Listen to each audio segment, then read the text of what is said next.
जी साहब, मैं फिर दोबारा सहबारा आपके सामने हाजिर हुआ हूँ। शाहिद हुसैन, मेरठ, यूपी से। मैं आपको कुछ इत्तबाक़ात सुनाऊँगा मुश्ताक अहमद यूसुफ़ी साहब की किताब ज़रगुज़िश्ते। देखिए, एक बात मैं आपसे साफ करता हूँ, इसमें कोई रब्त नहीं होगा, लेकिन ज़ब्त से काम लीजिए आप। कचरे और गलादत की उस ट्रेन से जैसे जिसे मकामी भैंसे खींच रहे थे, ऐसी रेल पेल मैंने अमृतसर में भी देखी थी, जो एक मोहल्ले की रफ़ीक गलादत की दूसरे मोहल्लों में गश्ती नुमाइश करती फिरती थी।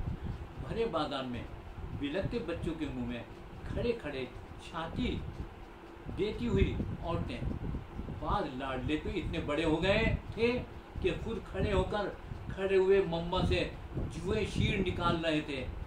दरअसनी झरोकों से आंख मारती हुई नाच गर धनक के रंग के अबरक से झमाझम कुर्ते हुए लहरिए शानियों से ढलकाए एक एक इन जवान राजस्थानी रूप सिंहार और सिफिलिस से भरपूर शलूके में खस की मिट्टी का सेंट, बालों में कुकिंग ऑयल। और हाँ, मुझे सब याद है, तुम्हारे होम टाउन में हर चौराहे पर मरहूम बुजुर्गों के नाम पर छोड़े हुए मुकद्दस सांड अपने फरायदे मनसबी अंजाम देते फिरते हैं। एक साहब प्रेस्टिली ने लिखा है कि जयपुर से ज़्यादा साफ सड़कें मैंने दुनिया में कहीं नहीं देखी। वजह यह है कि गोबर और लीद की ज़मीन पर गिरने से पहले ही अछूत औरतें कैच ले लेती हैं। प्रोफेसर कादी अब्दुल कुद्दूस एमए ने नुक्ते को अपने बुकराती अंदाज में यूँ ज़हन नशीन कराया कि जवानी दीवानी का दफ हबीब से मारा जाता है, बीवी से मारा जाता है, और बीवी का दफ औलाद से मारते हैं। मीरे महफिल का पूरा नाम सेकंड लेफ्टिनेंट नवाब मोहम्मद उमर मजाहिद नहास पाना कुंजू था। खुद को कर्नाटक का नवाब बताते थे। हैदराबाद में उर्दू मीठे मद्रासी लहजे में बड़े फर्राटे से बोलते थे। काफ का तलफ़ुज़ खे करते थे। कमसिन हसीना को कुमरी और कुमरी को खुमरी कहते थे। एक दिन हमने छेड़ा, सरकार ने सारा कर्नाटक छोड़कर यूपी की खातून से क्यों शादी रचाई है?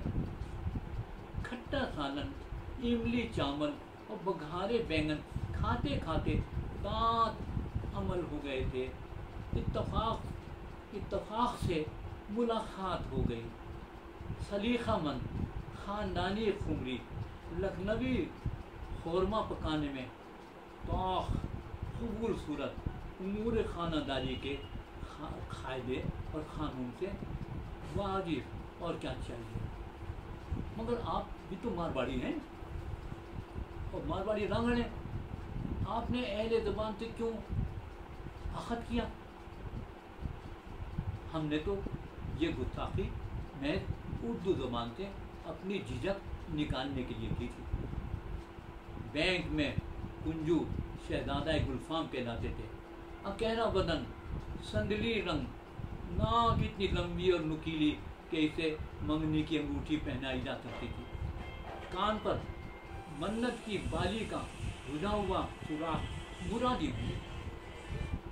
इनकी खुशपोश जामा देवी और बर्बादी में निस्वानी तवज्जुहात को बड़ा दखल था। 1940 में फौज में भर्ती होने से पहले कोचीन केरला हो आए थे कि ज़िंदगी का भरोसा नहीं, मरने के बाद गुनाह का मौका तो जन्नत में भी नहीं मिलने का। कहते थे कि वहाँ कोई गिरफ्त नहीं। शरीफ दादी अपने सीनों और पेट को नहीं ढांकती। अंधेरे उजाले कोई औरत चोली पहने हुए नजर आ जाए तो उसका मतलब यह है कि बिकाऊ माल है और दावत शब बाशी दे रही है।